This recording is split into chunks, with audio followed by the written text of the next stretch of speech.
Assalamualaikum warahmatullahi wabarakatuh. Kepanggih malih kaliyan kula Pak Arif wonten ing pelajaran basa Jawi kelas 10.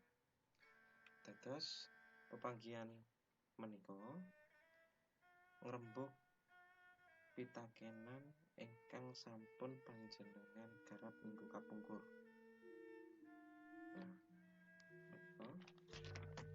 Nomor setunggal, artikel ing dhuwur kalebu jenise artikel apa? Wangsulanipun artikel deskriptif. Nomor kalih, apa kang dirembug ing artikel dhuwur? Ngrembug njabluking Gunung Kelut. Nomor 3, ing tlatah ngendi papane Gunung Kelut iku? Wangsulanipun tlatah Jawa Timur Pulo Jawa. Nomor sekawan, kapan Gunung Kelut njeblug? Dina Kemis tanggal 13 Februari 2014 jam 11 wengi. Nomor gangsal, apa wae dampak njebluge Gunung Kelut? Dampak ing Gunung Kelut njeblug. Nomor setunggal, dalan dikebaki bedhog awu. Nomor kalih, sekolah padha prei. Nomor 3, bandara Daerah Istimewa Yogyakarta, Solo, lan Surabaya dipun tutup. Menawi garapan panjenengan tasih wonten lepat utawi kliru, sumangga sami dipun leresaken. Kalajengaken materi bab salajengipun inggih menika bab kawruh utawi tambah kawruh. Nah, menika ngrembug bab tembung. Tembung yaiku saben rerangken swara kang metu saka jroning tutuk tur ngemu teges diarani tembung. Wonten tembung tutuk, tutuk menika ateges mulut. Nah, menawi tutuk menika ateges ukul. Wonten bedane panjenengan sami gatekne. Kalajengaken jinise tembung wonten ing basa Jawa menika kapirang dados 3. Setunggal tembung lingga, nomor kalih tembung andhahan, nomor 3 tembung wot. Kalajengaken ngrembug bab tembung lingga. Tembung lingga yaiku tembung sing durung owah saka wujude. Menawi wonten basa Indonesia dipun arani kata dasar. Nah, tuladhanipun setunggal tulis, kalih sapu, 3 tuku, sekawan tandur. Menika tasih wutuh dereng owah saking wujude. Menika kalebu tembung lingga. Kalajengaken tembung andhahan yaiku tembung sing owah saka wujude jalaran anane wuwuhan. Wuwuhan menapa samangke dipun rembag. Nah, dados tuladhanipun setunggal nulis. Menawi tembung linggane inggih menika tulis. Lajeng wonten tembung nyapu, tembung linggane inggih menika sapu. Wonten tembung nuku, tembung linggane inggih menika tuku. Lan wonten tembung nandur menika tembung linggane tandur. Lajengaken tembung wot. Tembung wot yaiku tembung sakecap kang duweni teges. Tembung sakecap ning duweni teges menapa? Tuladhanipun dor. Dor menika nandhani menapa? Dor menika nandhani mercon sing wis disumet. Nah, biasane unine dor.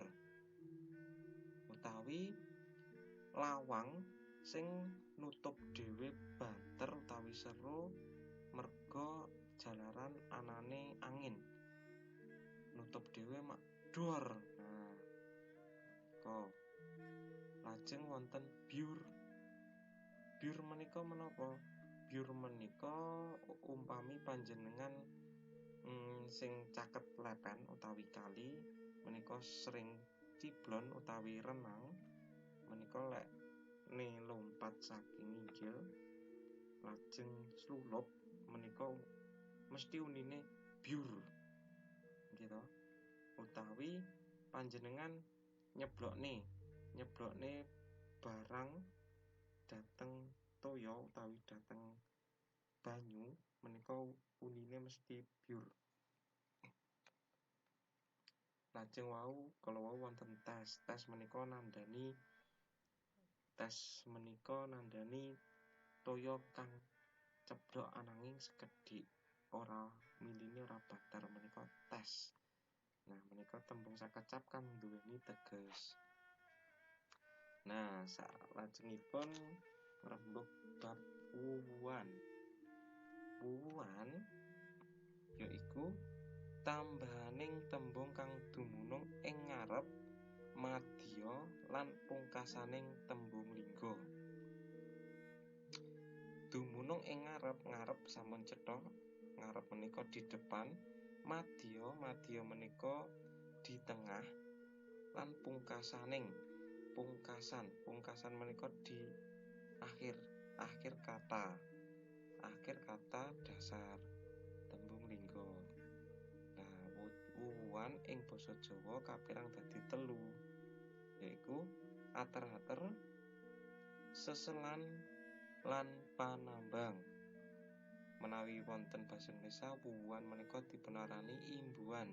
Imbuhan ada 3. Yang pertama awalan, yang kedua sisipan, yang ketiga akhiran.